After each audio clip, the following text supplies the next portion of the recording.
doing chores at the barn, and I guess I didn't have much of a childhood. I was a young adult from probably And age 5 or 6 on. You say your dad never taught, or he probably didn't know how to swim himself, but none of the kids were taught how to swim? He barely knew how to swim. He was afraid of water because someone had thrown him in and told him that sink or swim. But we had ponds on the 2 farms, and one of the ponds was very enticing, full of really nice water, but he threatened us with our lives if we ever went near that pond. And no, we never learned to swim. He taught us fear of the water to keep us away from it. And so did you ever learn how to swim? I took a swimming class when I finally got to college one year. I was still afraid of water and I had a hard time. I got through the class, and the last test was we had to swim the length of the pool, even in the deep end. And I guess it scared me to death even then, but I passed the test. I haven't swam much since then. What was the worst part about your childhood? Just the constant being on duty. There was always something else, work to be done, the constant work. And seeing my mother have so many babies was, and being overwhelmed. She was one of 2 daughters, and she just was not prepared for that kind of life. And I remember how she lost her teeth, she lost her hair, she was tired all the time, she cried a lot. That was very distressing for me. Tell us about your 16th birthday. Well, that was a highlight. We never had much individual attention, as I've told you before.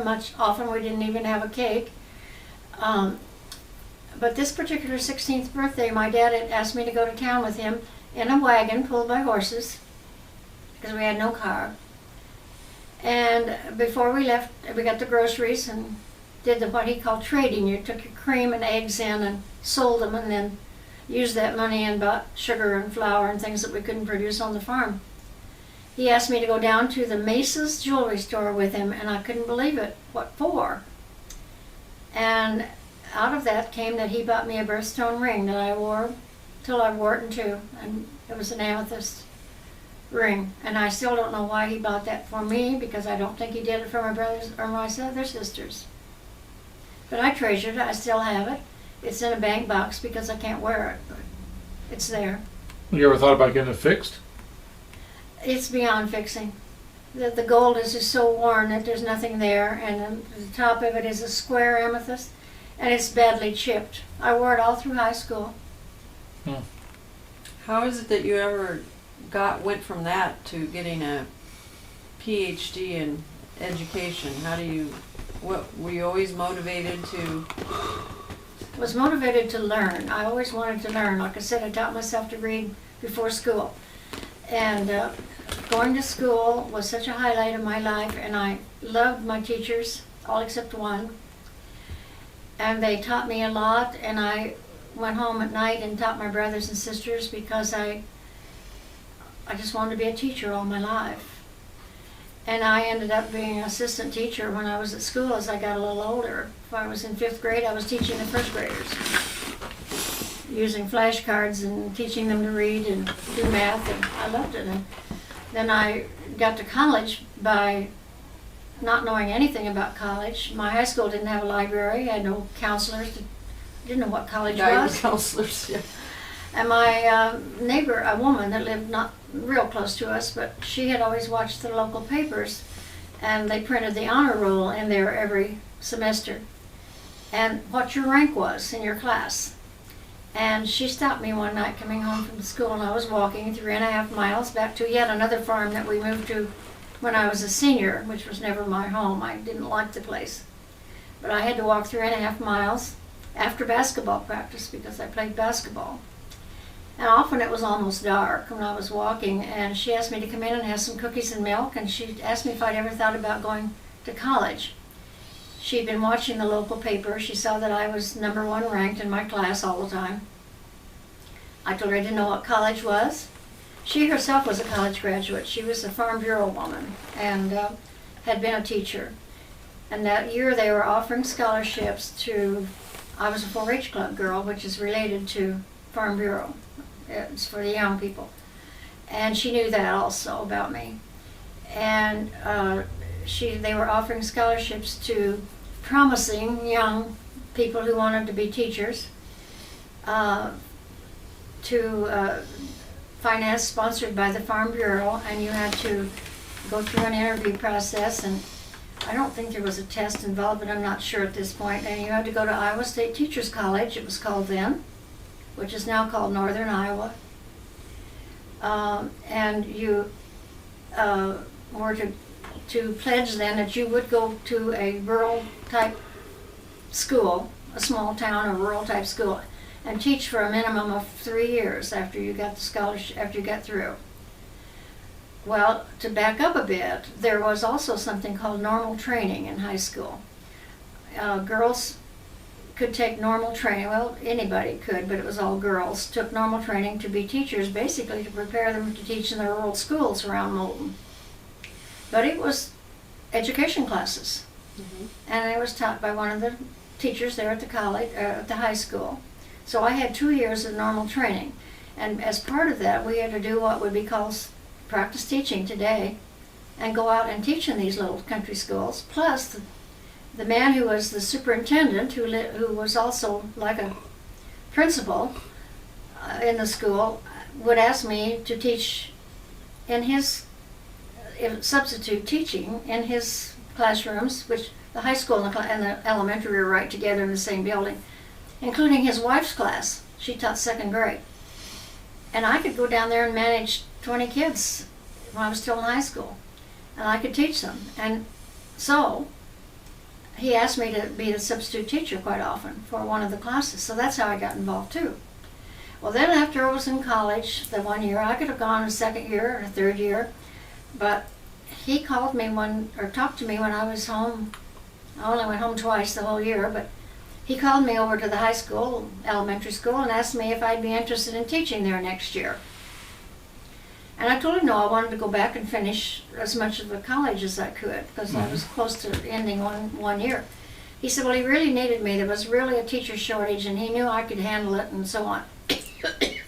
Excuse me. So the upshot of it was that I gave in.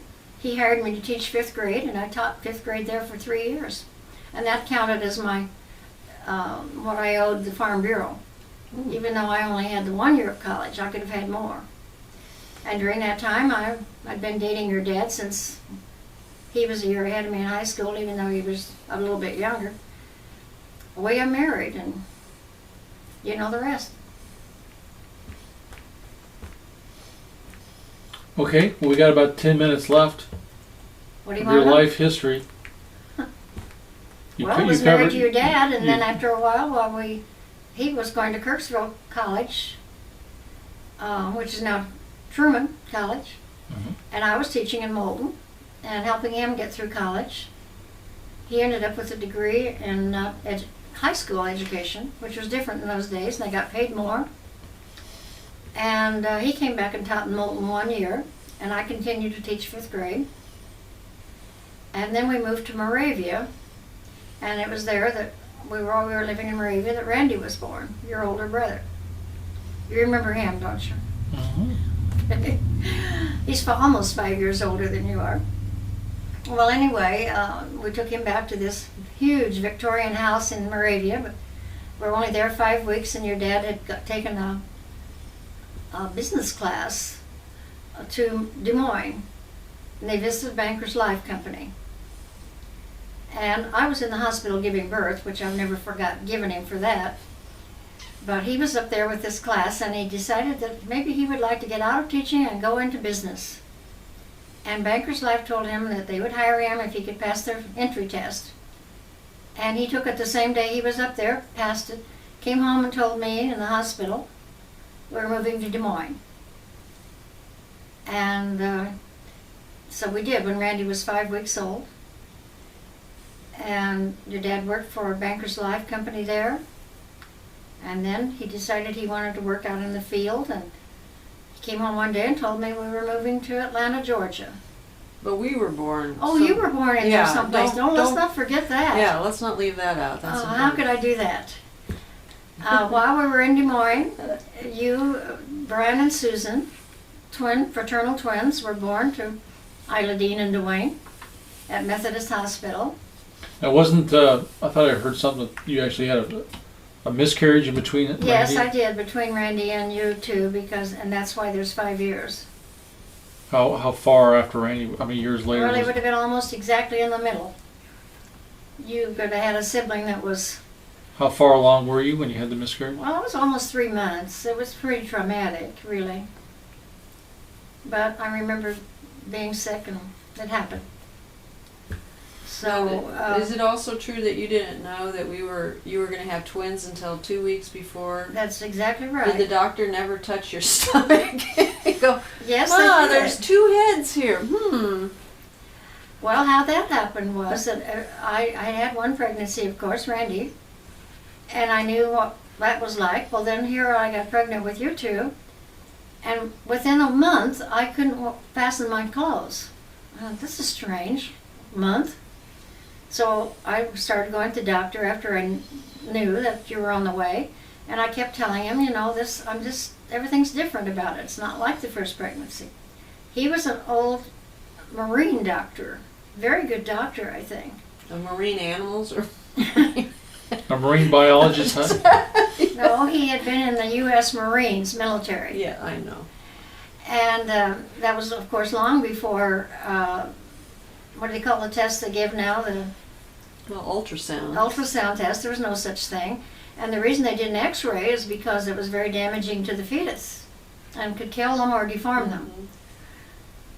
And he did give me a drug that to prevent miscarriage because I'd had one, traumatic one, and we later found out it was thalidomide, or something like that, that could have damaged both Oh, of you, jeez. but it didn't. I You didn't wondered take- where you got that 6th toe? Yeah, really. There, finally. I know. Well, anyway, I kept telling him something was different, and I was feeling movement over here and there and there all at the same time. I said, it's either an octopus or more than one baby. Multi-headed. And I got so big that by the time that I was about 6 months along, people were staring at me when I went in the grocery store. I had a great big coat that came straight out like this and down. But anyway, yes, 2 weeks before you were born, I went in and I told him, even he was alarmed by how big I was. I mean, it was huge. And he said, well, it's still a little dangerous, but not as dangerous to x-ray now than it was earlier. So he ordered me over to the hospital to have x-rays. I went, Randy went with us. Well, didn't he suspect there might be, what could be causing someone to be larger than normal? A He big had baby? Maybe there's 2 of them in there. I think his experience with pregnant women was limited. I guess so. He wasn't an out-of-the-box thinker at I all. don't think that he You're was. pregnant? That's all I'm going to consider. He was not an obstetrician. He was a doctor. He had not had that much experience with obstetrics, although I suppose he had some training in it. But Oh. I will never forget the night your dad met us, or I guess I don't think I was driving at that point. I didn't drive much until much later in my life. Took us over to the hospital. We had the x-rays. They brought out the x-rays and showed us, and here are these 2 babies going like this, one up one side and one up the other. And he said, that's the first time you had been in that position. He said you had been one behind the other. That's why I was out so far, Oh. and why he could hear only one heartbeat. That was his explanation. Anyway, do you want to know Randy's reaction to it all? He looked at him and he said, we're going to have a lot more hamburgers now. So apparently I'd been feeding him a lot of hamburgers. So 2 weeks later, 5 o'clock in the morning, I get the notice that I probably was going to go to the hospital. So we called the doctor, got dressed, went to the Methodist Hospital. The doctor was there. He was very attentive. What does that mean? You got the notice that you'd be... Well, I got the first... Well, your water broke. I Someone think it didn't broke- call you when you say broke notice. It broke on the way to the hospital. Okay. She was having contractions. Contractions was the word. Notice. I thought like Well, someone that- called you. No, contractions. I couldn't think of the word. got an email on your BlackBerry. Anyway, I got to the hospital. The doctor was sitting there waiting, and he was very attentive the whole time. He did not leave from 5 o'clock on. He had delivered Susan at 9 o'clock in the morning. I had just a little whiff of something. It was before saddle blocks or anything like that. I just had a little whiff of something. And you were born. And then I came up, and he said, well, we delivered one of them. I said, what was it? It was a girl. What do you want the next one to be? Like, he could influence it at that point. I said, well, I've now got a boy and a girl, Randy and Susan. So I said, whatever. So 15 minutes later, you, Brian, were born. Both healthy children. You weighed almost 6 pounds. Susan, you weighed over 5 pounds. Yeah, that's a lot of baby. So I had almost 13 pounds of baby.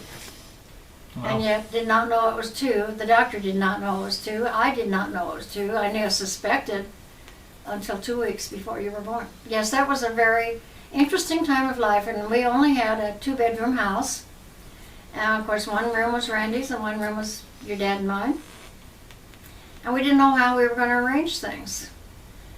And so finally, we had to put 2 beds in where Randy's bed was, and there were 3 children in this little tiny bedroom. Now, who would do that today? Anyway, that worked for a Well, the while. fact that Randy was having to sleep as a 5-year-old with 2 crying babies probably Yes. wasn't.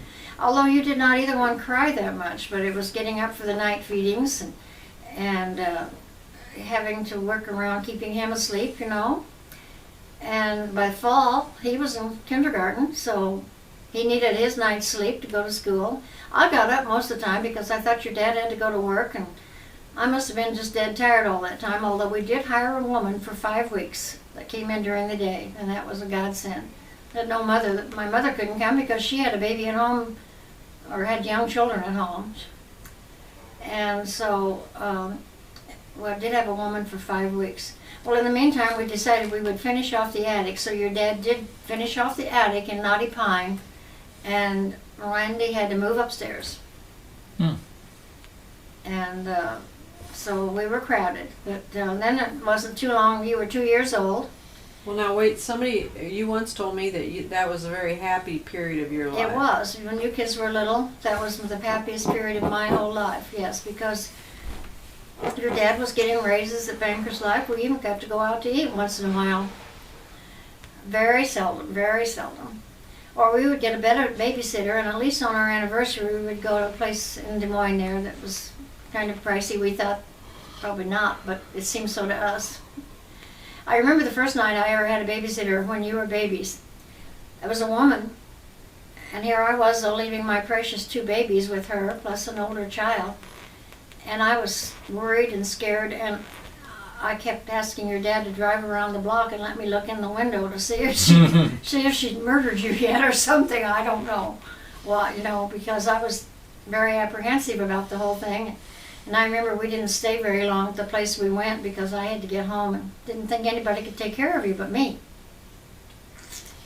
But it was a happy time. And then when you were not, I believe you were barely 2 years old, then the announcement came that we were moving to Atlanta, Georgia. So, yes, there was all that happy time in there when Randy started kindergarten. You kids were growing and healthy. All of you were very healthy babies. Well, You were getting good parental care. we can do this again when you come down again, but so we'll do the later. We'll pick up at this point Okay. and do the later years next time. Do I But- have time to tell you about the time that I thought I'd killed you? Well, that's what I was going to close with. Since we're up to that point, that's kind of That's really where you were going to close with. yes, yeah, it was. That's where I was going. So I said, why don't we do that story, and then we'll do the rest. And I want to ask you a couple Okay. life Well, questions, and we'll close. The way that came about was that I So thought I had to weigh you every day. this is in Des Atlanta, Moines. Des Moines. We're still in Des Moines. We've got this little tiny kitchen. I'll tell you, I wanted to do this. Oh, you Oh, almost you killed wanted me to do twice. We tried twice. What would you call running your kid over with a car? We tried twice. Oh, she's talking about the I know. thermometer. I know that story. You dropped me. No, I'm not talking about the thermometer. That was another time. That could have gotten both of you. Well, I want to do the car story. Well, that's Atlanta. Well, that's Yeah. in Atlanta, and you were a little older then. You were a year older. You were 3. You don't want to hear about the time you Yeah, fell? go ahead. I guess we got two. Had this, I can still see this kitchen table was kind of like this one. And I had a kitchen scale, it has no sides on it or anything, it's just flat across the top, you know, the old-fashioned kitchen scales, like a box with a spring. And I'd put a bread pan, a cake pan on top and put you in there and then look at the, see if you gained any weight, because I thought it was, you were really close to newborn at this time, a little past that. And I had you in there, Brian, and I think I did it right after I'd bathed you. I put you in the cake pan, looked down to see if you gained any weight. I had my hands like this, but somehow you managed to go onto the table and onto the floor. And I called, we had a woman in That explains pediatrician. a Was lot. I crying or just out? Did I No, not? you weren't out or didn't act any different. I picked you up and I went in and I was just, my heart beating so fast. And I called this woman pediatrician, Dr. Charlotte Fisk. I remember her name. And yes, that was when doctors answered their phones. Yes, Yeah. and I said, told her who I was, and I said, I don't know what I've just done to one of the twins. And I told her what had happened. She says, well, which one? Like a bad. Wow, what was it? You had to get a different response? I don't know. Which one? Maybe she was just trying to buy time while she collected her thoughts. So though that was an interesting time, it was very hard work. I was exhausted all the time, but it was worth it. It was well worth it to see 3 healthy children growing up, eating well, getting strong. And I You lost, had good friends there, neighbors. we had good friends from Banker's Life and neighbor Yeah. friends. And in the meantime, we had moved to a second house.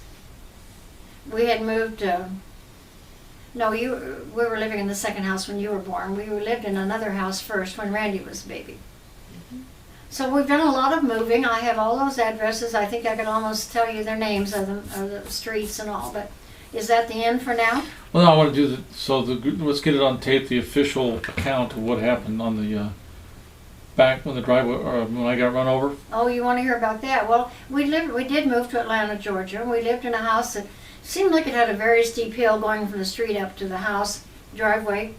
When we went back there about 2 or 3 years ago and looked at it, it wasn't as steep as I remembered.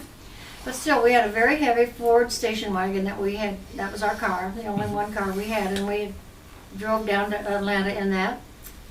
And I was really excited this day because we were having guests come from Des Moines, from our friends from Des Moines were coming down to visit us. So I took you both and went to the grocery store. Now, can you imagine taking 2 young 3-year-old, you were 3 at this time, down to the grocery store to buy food was going to fix a meal that evening. So I have a question real quick question about that. So there were no car seats or seat belts. You just sort of threw us in the back seat. You had a form of a car seat. It was not Oh. anything like today. Oh, okay. It was just basically something you put them in and then the top came over almost like the old high chairs. Oh, okay. But it didn't strap you in, or it was very primitive compared to today's. Yes, we had a car seat for each of you, Oh, okay. whatever was available at the time. And anyway, that day then, we got out of the car.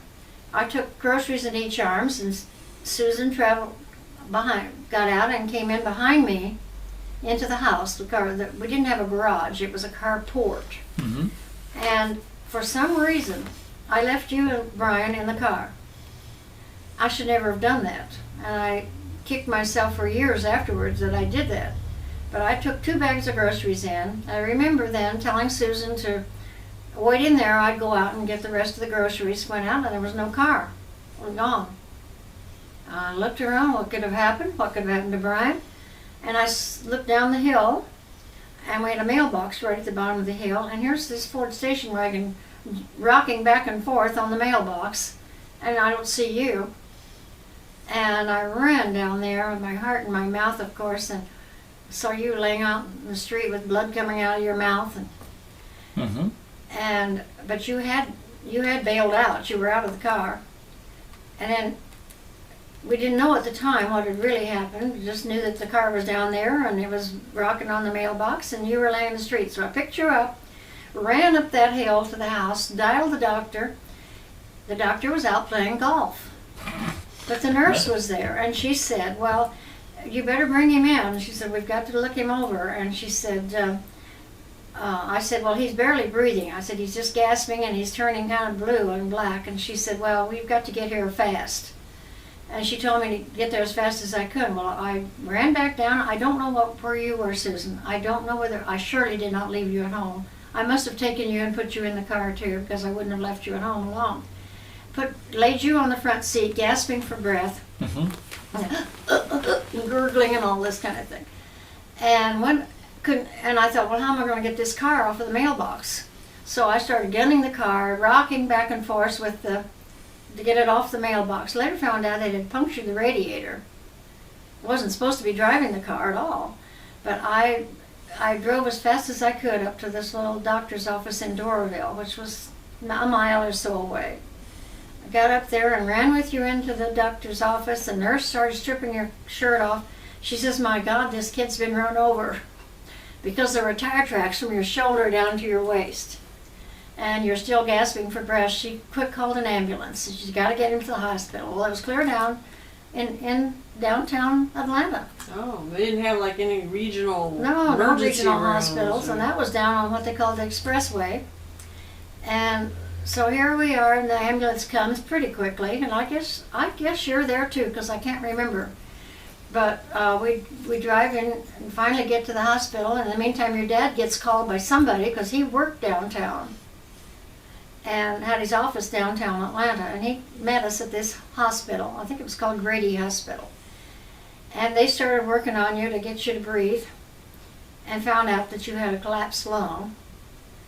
But you only were in the hospital like a day and a night, and they got your lung, I don't know, they put something down there and got your lung expanded again. And the doctor said it's just a miracle that you weren't killed. And that you had enough, being a 3-year-old, kind of a chubby boy, you had enough body fat that it cushioned, and also probably the car, you did not get the full impact of the car because it was probably, you didn't bail out until it was like on a curb or something. So maybe it was not the full weight of the car that went over you. But it was enough Talk that about it lucky. left, pardon? Talk about lucky. Yes. So he was lucky twice, wasn't he? Mm-hmm. All right, you got any other stories you want to end with? Well, there's So- more, of course. Yeah, we'll pick it up next time. So, any words of wisdom to leave someone maybe 100 years from now watching this tape? Any Boy, that's just tough. put you on the Pressure. spot. Any words of wisdom to leave the next couple of generations? Well, I guess just be prepared for whatever comes. Be prepared for constant change, because that's what life is. And look upon life as a school. Learn all you can. Learn from everything. Put into practice the best and leave the worst. Enjoy what you can. Enjoy it. Okay. All right, that's the wrap. We'll do it again. We'll pick up where we left off. But this we got us up through We moved to 1959. Atlanta, Georgia in 1960. 59 or 60. 59, I believe. You were barely 2 years old, so it's 59. All right, so we got up through the late 50s. We'll pick up in the 60s next time. Well, that wasn't the Two- late 50s. You were only 3 years old, so it was 1960 when that 60. happened. All right, but we still got 50 years to cover next time. Oh, wow. So we just spent almost an hour covering. I the don't early know years. if I want to watch it or not. Of course, there was much I didn't tell you, too. I mean, Let me make sure I hit the record button. Yeah, I did. I bet you haven't been recording all this time. I have. All right, we're signing off. What camera's that? Okay, we're live. This is it's just a Samsung. So this is IlaDean horn on November 16th, 2008. So this is you're born in 1930, so you're in your 78th year on this planet. So we thought we would ask you some what you've learned so far about being on this planet. So why don't you start off with where you started on the planet? Why don't I start with what? Where you started? Where did you start out? Well, I was born at home in a country farmhouse. Actually, it was a Sears Roebuck prefab type house that you could order through the mail, but my parents were renting. They did not own the place. They should have. Davis County, Iowa, near a little burg of Monterey, Iowa. Monterey, February Iowa? 28th, 1930. That's where you were born. That's where I was born. That's where I started life on this planet. And you were the first of, First of 9 children born to Howard and Clarice Gray.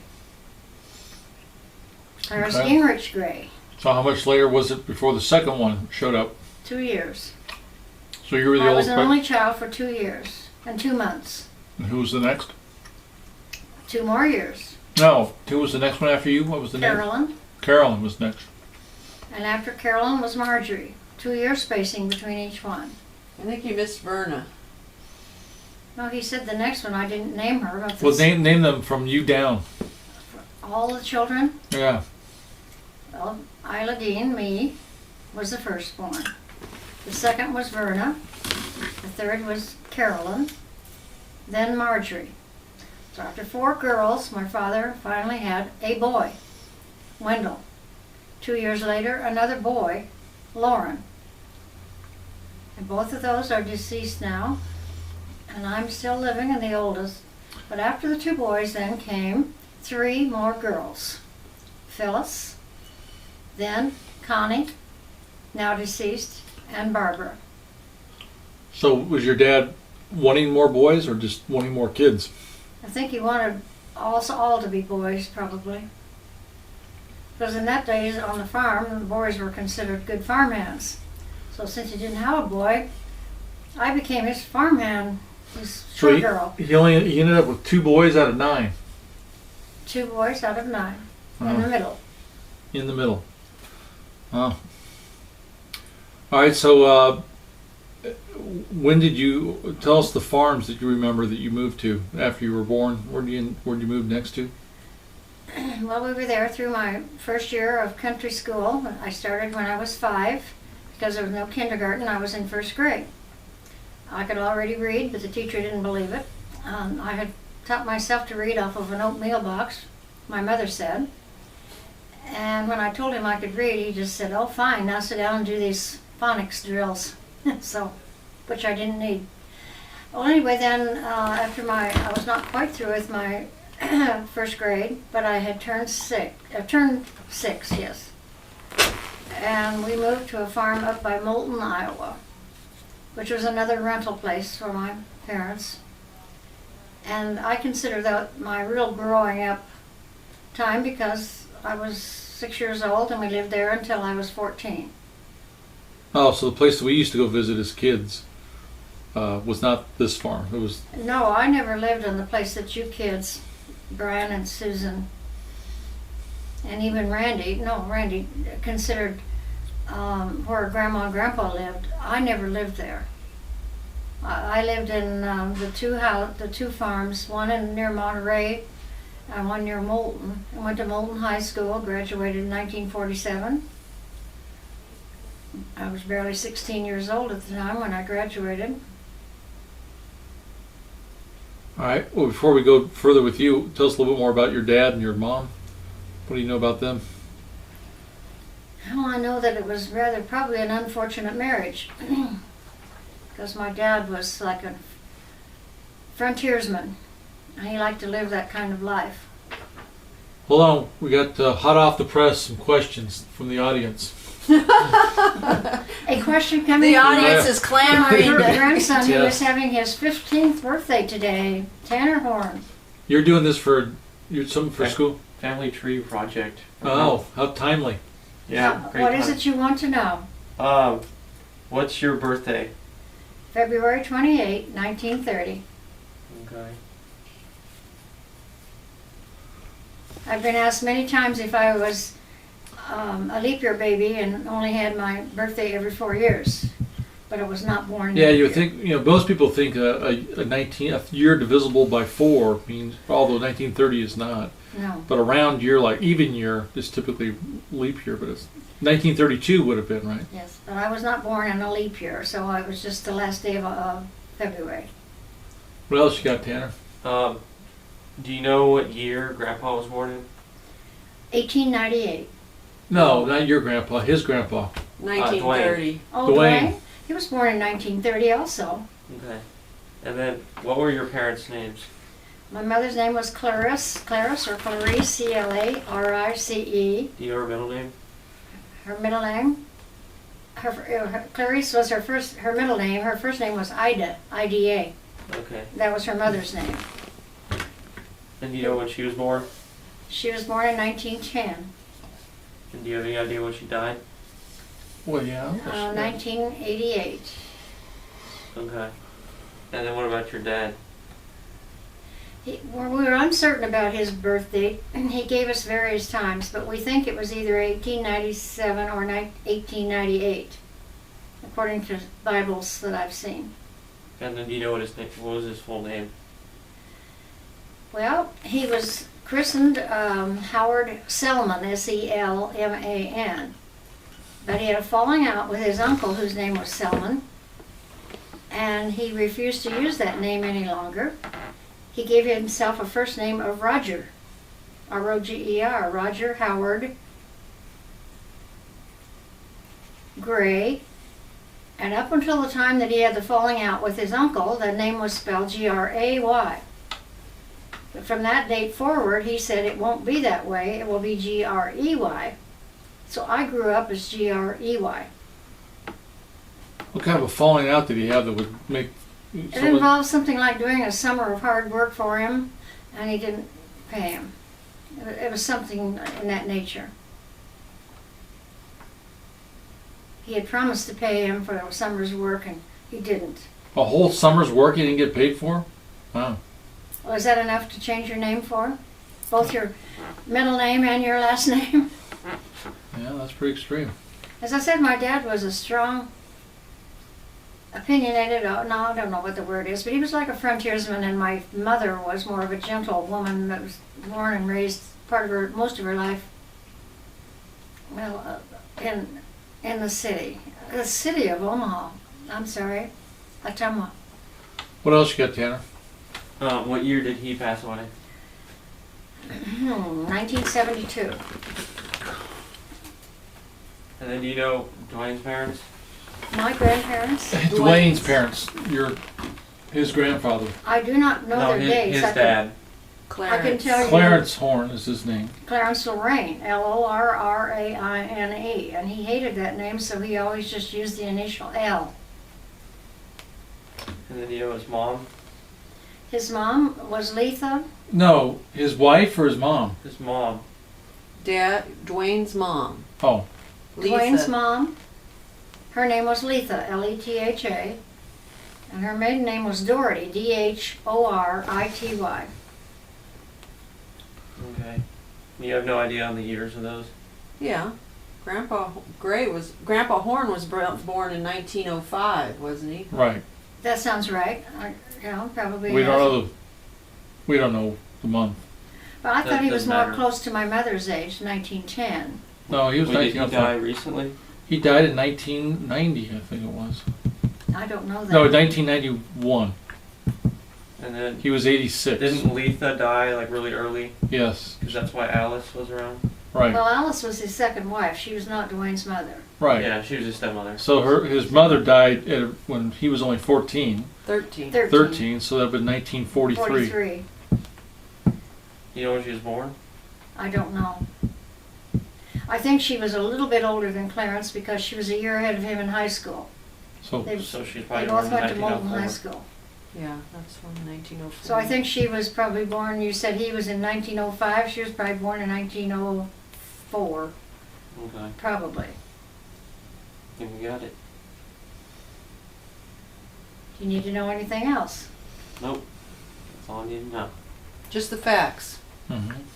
No opinions. So was there any other relatives that you're aware of that had red hair? I had a cousin whose name was Wilma, and had very bright red hair. Her sister, there were only two girls in the family, and the sister had black hair, and Wilma had bright red hair. And they lived in Denver when I knew them. I grew up wearing their hand-me-down clothes because they were just a little bit older than me. But when they would come to visit, I was very envious of her and her red hair. She's the only one I know about. Well, Justin actually has redder hair than you do at this point. Yeah, his hair Yours really. is browning now. It Yours is. is more brown now than it is red. Oh, it has red tints in it, I Yeah. can see that. Kids still like to tease him on occasion about being redheaded. Actually, I had red tints in my blonde hair when I was a kid. In the sun, they said they could see red tints in my blonde hair. Sure. But I was born quite blonde. Any other questions?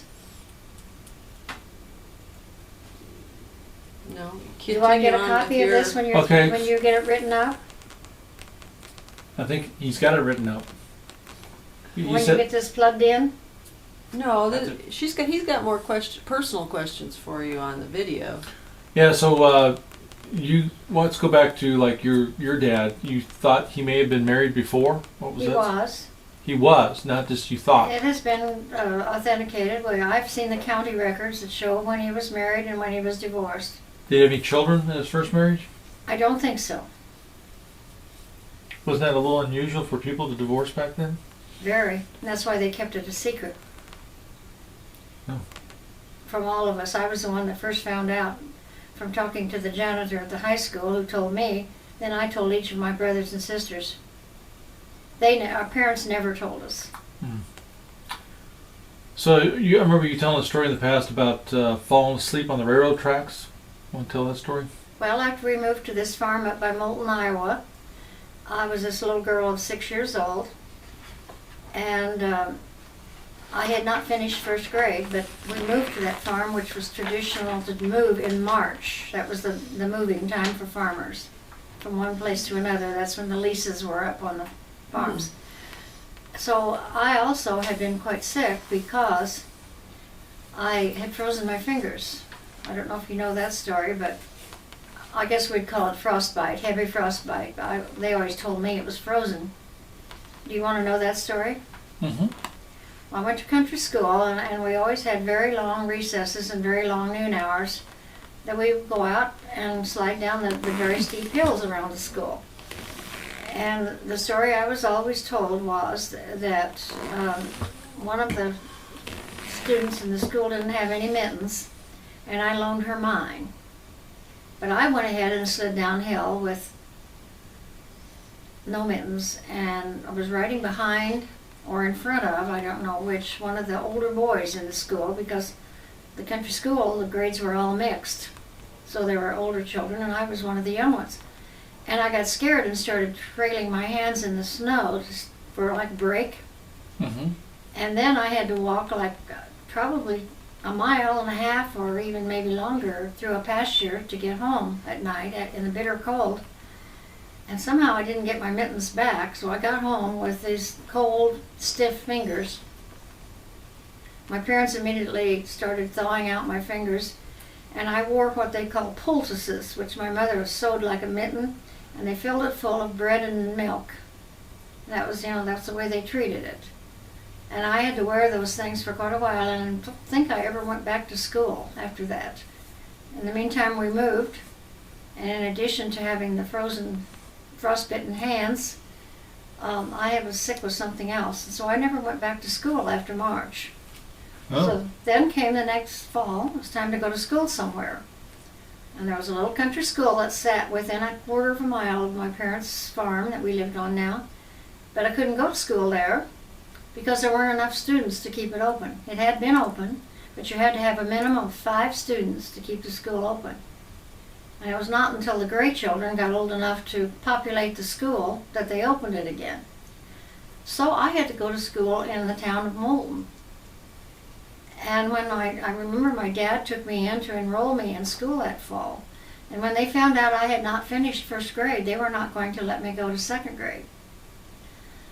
Well, they finally decided they would give me a little test to see what I could do. And I remember I had to read for this teacher. I had to write. I had to do some arithmetic problems.